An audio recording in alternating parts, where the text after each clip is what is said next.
Hello, Jamaica. Welcome once more to the Jamaica Patriotic Alliance.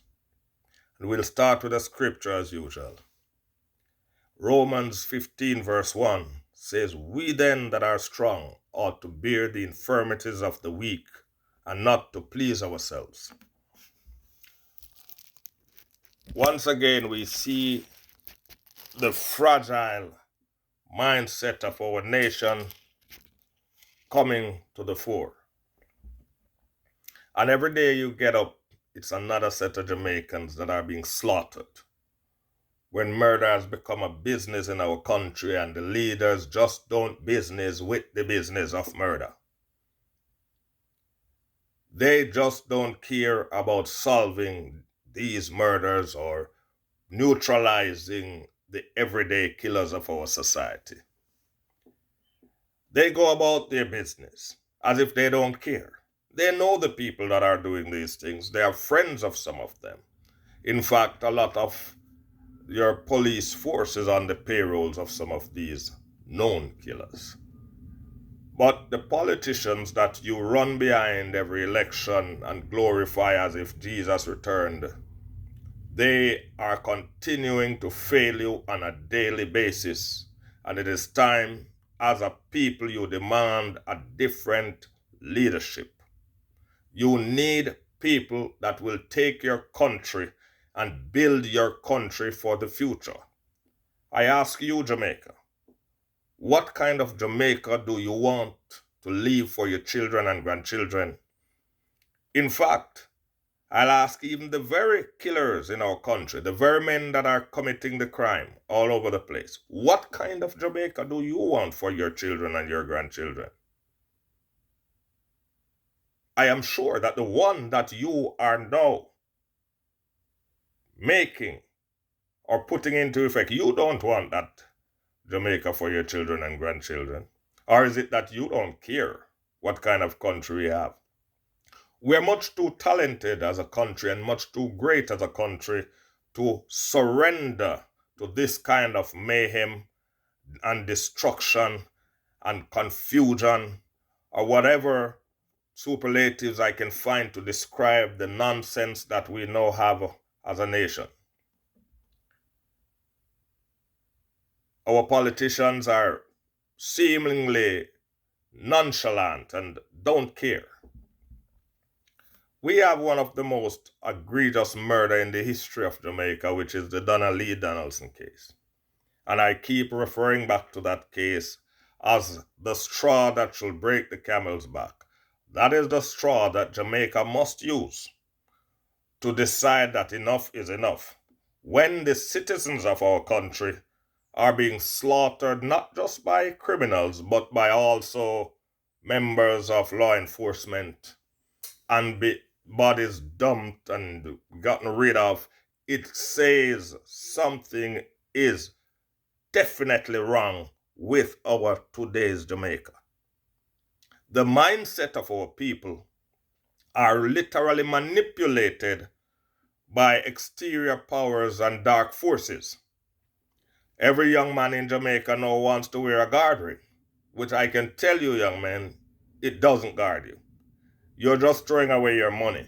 The money you take to go surrendering to the powers of darkness, invest it in yourself and try to educate yourself. Get some of the cobwebs out of your brains. The cobwebs that cause you to think the way you think. Because if we can change the thinking of our people and get our people to know that the handout mentality and the obligatory mentality has got to go because we have a country to build and a country to move forward. We're about 200 years behind in the last 60 years. Instead of going forward, we're going backward. We have great leaders that stood up and fought for us in the past. They did not fight to give us this nonsensical Jamaica that we have. And so we begin to demand new leadership.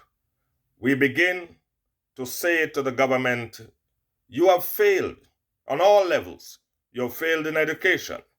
You failed in our natural industries. Our bauxite industry has collapsed. Our sugarcane industry have collapsed. The only booming industry in Jamaica is tourism. But anything that benefits the locals, it has collapsed. Our banana plantations have collapsed. Every single industry that Jamaica held dear as a source of national pride has collapsed. Our airlines have collapsed. We have tourists coming in on a daily basis.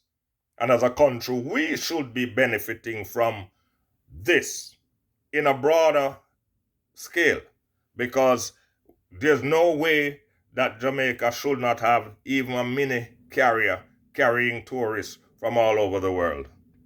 And so Jamaica, we have to educate our people, and the government, they borrow the money. They tell you that Jamaica owes billions of dollars, but I ask, billions of dollars for what? For what? We need to train our people.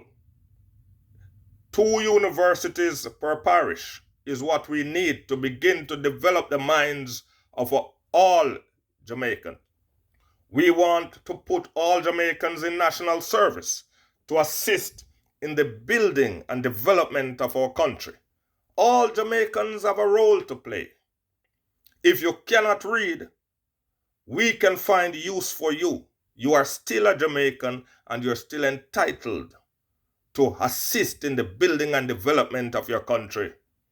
There's no reason that any Jamaican, whether literate or illiterate, whether educated or uneducated, should be left behind in this modern day and age. We cannot take the killing and the murder on the world stage. It doesn't represent us well. And so if we are to build a country, the people that are orchestrating and organizing this kind of a mayhem have got to be apprehended and neutralized. We have got to make up our minds to get rid of some of our judges, fire them, get them out of the courtrooms. They are recycling the criminals. The licky lawyers that represent the biggest criminals, some of them need to lose their law licenses. The correction officers that facilitate criminals and giving them cell phones and comfort behind bars to orchestrate hits on the street, they should be thrown in jail with the very criminals they are helping. We have to identify who are the enemies of the state, who are the enemies of Jamaica. And if these enemies are within Jamaica, then it is our duty as a people and as a nation to have them face the consequences of their actions. We cannot run a country like we are running a forest. There has to be order. There has to be progress. We are too good of a people to suffer the way that we have been suffering. And I say to the people, run with the politician them with them hand out when they come. Run them with it. You need better than that for your country. They look at $5,000 and $10,000 for no go vote. Run them with it. Tell them to take it and build universities to educate your children and stop the nonsense of handout mentality, wanga gut mentality and bellyful mentality that they are imposing on you on every election basis. You demand better for your children. Run them with it. Stand at your gate and fan them off when them passing with them handout. Enough of that nonsense. I say to Jamaica, we need more than a belly full. A long time we belly full, but we're hungry. We need better schools, better roads. Some parts of Jamaica still doesn't have electricity and running water yet. And you have a set of politicians going up there in Parliament telling you on a daily basis that they care. You cannot tell Parliament different from Coronation Market the way them go on half full up there in Parliament. They are not representing the nation's business. Let us take 60 eagles from Coronation Market and put them in Parliament. We'll get better results. And I say, until you begin to start search among yourselves for leaders, we will be stuck with this crop of nonsense that we call leaders. Jamaica, you need to be more outraged at the nonsense that these guys have been perpetrating on your country. And as for the Donald Lee Donaldson case, I ask that Jamaica keep this one in the news. Keep it in front of you. Do not put it behind you. This young lady, as well as all other Jamaicans that have been slaughtered in this kind of way, must get justice. And we need to start cleaning up our country from the parliament to the butchery. Let's clean up our country. Thank you.